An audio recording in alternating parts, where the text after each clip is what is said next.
there's many options in this plan, but you will not do all of them.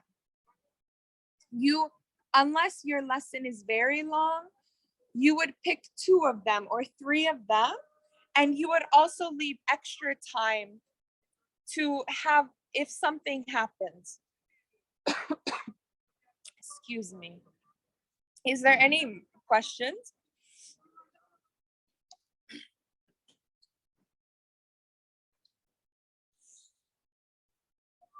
We can go to the next slide then. Oh. One question in the chat box. Okay, there's no question actually. Okay, perfect.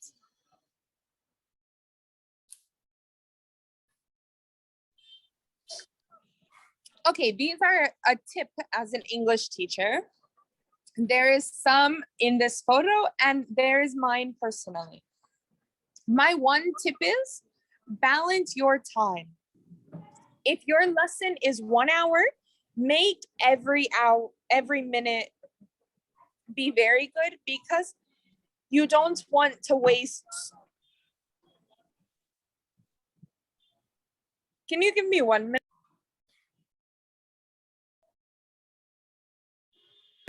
You don't want to waste 10 minutes by the students being bored. And as a teacher, you will get very bad advice. Please ignore the advice. There will be advice that you will get that you know is not correct or it is bad. Please don't do that, because what you are doing reflects on your students, and the most important thing is your students at this point. Number 3, always ask for help. Everybody in your school, let's say, is a teacher. Everybody knows how stressful English lesson planning is. So please ask for help. I am sure everybody would help, and please do not stress, because lesson planning seems very hard and crazy, but at the end of the day, it is very easy, and you will just continue doing what you want in your lesson. What do you mean by bad advice? Can you explain it again? So I mean by bad advice, every teacher teaches differently. Example, if I teach my students conversational English, but my friend teaches her students or his students grammar, and I ask, what can I do in my English lesson for conversation? And he says, do worksheets. But I know my students are conversation, they do not do worksheets.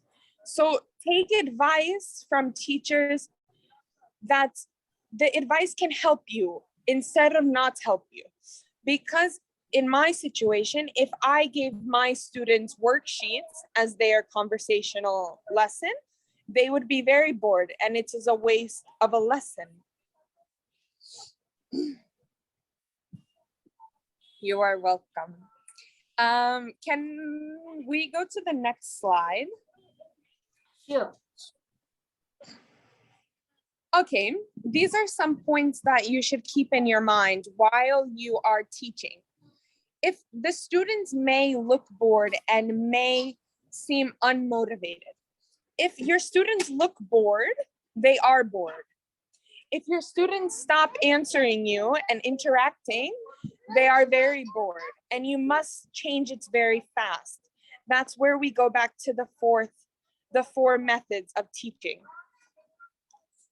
Students can arrive late. Students don't listen or keep speaking among themselves in their native language. Yes, please ask your question.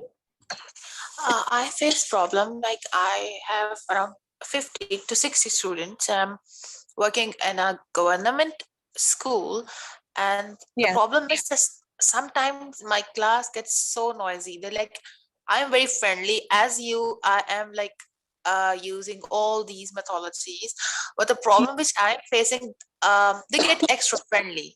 Sometimes I feel like how to now shut them down.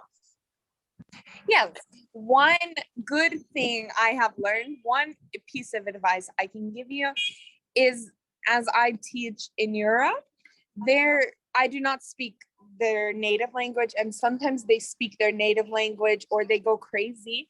One thing I have realized I can do is when they are so crazy, you can play a song that say they all like, a popular song right now or during your lesson, and they will start listening to it and they will get the attention.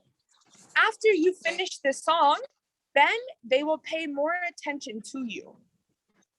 Because you can sit there in front of your class and you can say, please be quiet, please if be songs quiet. are not allowed, if the songs are not allowed by the school and they don't permit that thing, then is there an alternative way?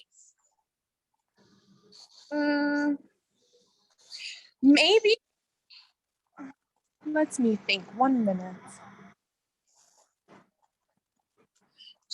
Another way, I don't know if you have tried this or not, but you can turn off the lights, turn on the lights, turn off the lights, turn on their lights, or you can do anything to get their attention. You can clap your hands, you can make a little noise, not yelling at them, but you can say, please be quiet. Hello, it is learning time, or turn off the lights, or you can say, it is game time, and then you start playing a game.